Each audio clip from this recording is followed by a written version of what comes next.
चकाचौंध भरी दुनिया में कई सितारे ऐसे होते हैं जो लंबे समय तक स्टारडम का लुत्फ उठाते हैं, लेकिन एकाएक उनकी जिंदगी में कुछ ऐसा होता है कि चकाचौंध की वो चमक भी फीकी पड़ जाती है।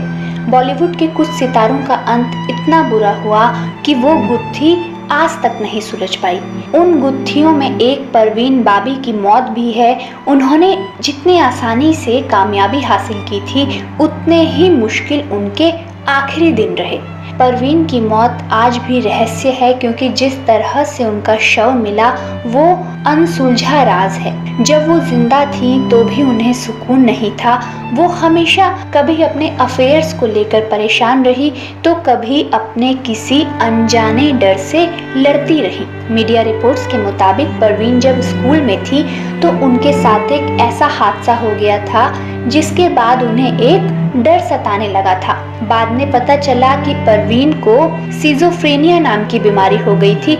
इस बीमारी से पीड़ित व्यक्ति को लगता है कि कोई उसे मारने आ रहा है। ऐसा इंसान हर किसी को अपना दुश्मन समझने लगता है। परवीन ने इन हरकतों की वजह से अपने कई रिश्तों को टूटते देखा और इसी अनजाने डर के साए में वो हमेशा घिरी रहती थी। परवीन का नाम कबीर बेदी और डैनी डेंजोंगप्पा जैसे अभिनेताओं के साथ जुड़ा। बाद में उनकी लाइफ में महेश भट्ट ने दस्तक दी। महेश पहले से शादीशुदा थे, लेकिन वो परवीन के प्यार में इतने डूब गए थे कि उन्होंने अपना घर छोड़ दिया और परवीन के साथ लिव इन में रहने लगे। लिव इन में रहने के दौरान उन्हें पता चला कि परवीन किसी बीमारी से जूझ रही हैं। उस समय भी उन्होंने परवीन का साथ नहीं छोड़ा, उनका इलाज कराया और उनके अनजाने में किए जुल्मों को भी सहा। उन्होंने बताया था कि एक बार जब वो काम से घर लौटे तो उन्होंने देखा कि परवीन सोफे के पीछे चाकू लेकर बैठी हैं और उन्हें बोली कि हट जाओ, वो मारने आया है। महेश भट्ट ने आगे बताया कि जब वो उनके पास गए तो वो उन्हें भी गलत समझने लगी। परवीन ने पहली बार ऐसा कुछ किया था जिससे महेश बुरी तरह हिल गए थे। उन्होंने परवीन का ये रूप पहले कभी नहीं देखा था। इस घटना के बाद से परवीन अक्सर ही ऐसी हरकतें करने लगी थी। डॉक्टरों को दिखाने के कुछ दिन बाद पता चला कि उन्हें सिजोफ्रेनिया नाम की मानसिक बीमारी हो गई है। महेश भट्ट उनका इलाज अच्छे से अच्छे डॉक्टर्स से करवाने लगे। डॉक्टर्स का कहना था कि उन्हें ठीक करने के लिए इलेक्ट्रिक शॉक देने होंगे, लेकिन महेश भट्ट परवीन को इलेक्ट्रिक शॉक देने के सख्त खिलाफ थे। वो किसी भी कीमत पर ऐसा नहीं चाहते थे। तमाम इलाज के बावजूद परवीन की ये बीमारी ठीक होने का नाम नहीं ले रही थी। परवीन के मन में ये डर घर कर गया था कि उन्हें कोई मारना चाहता है।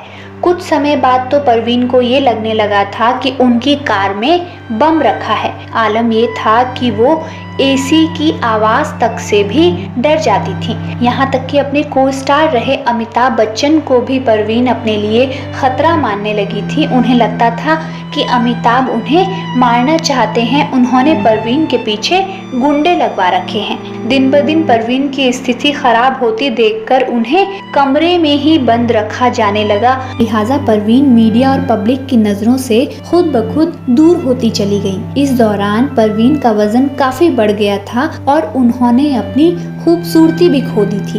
अब डॉक्टरों के पास उन्हें इलेक्ट्रिक शॉक देने के अलावा कोई विकल्प नहीं बचा था, लेकिन महेश भट्ट अब भी इस शॉक के विरोध में थे। अब तक परवीन की हालत बेहद नाजुक हो चुकी थी। उन्होंने दवाइयां खाना भी बंद कर दिया था। परवीन के ठीक होने की संभावना ना के बराबर थी। इससे महेश भट्ट बुरी तरह टूट चुके थे। वो परवीन को मुंबई से दूर बेंगलुरु लेकर चले गए। महेश परवीन को तनाव से दूर रखना चाहते थे। उन्होंने सोचा कि नया माहौल उन्हें ठीक कर देगा, वो पुरानी बातें भूल जाएंगी, लेकिन हालत जस की तस बनी रही। कुछ समय बाद महेश परवीन को वहीं छोड़कर अपनी पत्नी लॉरेन के पास वापस आ गए। डॉक्टर्स का कहना था कि महेश के रहने से परवीन की हालत ज्यादा खराब रहती है, इसलिए उनका दूर रहना ही बेहतर था। इलाज पूरा होने के बाद परवीन मुंबई वापस आ गई और अब वो बेहद तन्हा थी। वहीं उनके वापस आने पर पत्नी के पास वापस लौट चुके महेश भट्ट भी खुद को परवीन के पास जाने से रोक नहीं सके। जहां एक और परवीन के डॉक्टर्स नहीं चाहते थे कि महेश परवीन के आसपास भी रहें, वहीं परवीन और महेश एक दूसरे को छोड़ने के लिए तैयार नहीं थे। महेश चाहते थे कि उनका इलाज अच्छे से हो। एक रात परवीन ने महेश से कहा कि वो उनमें और उनके डॉक्टर में से किसी एक को चुने।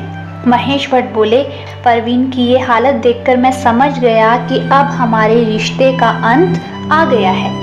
महेश आधी रात को ही परवीन के घर से निकल गए।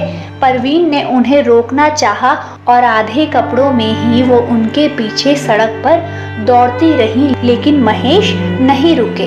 अब महेश न सिर्फ परवीन के घर से बल्कि उनकी जिंदगी से भी जा चुके थे। कुल मिलाकर देखा जाए तो ग्लैमर की जिंदगी जीने वाली परवीन का आखिरी वक्त अंधेरे, तन्हाई और अवसाद में गुजरा। शायद यही फिल्मी नगरिया का कड़वा सच है। शुक्रिया।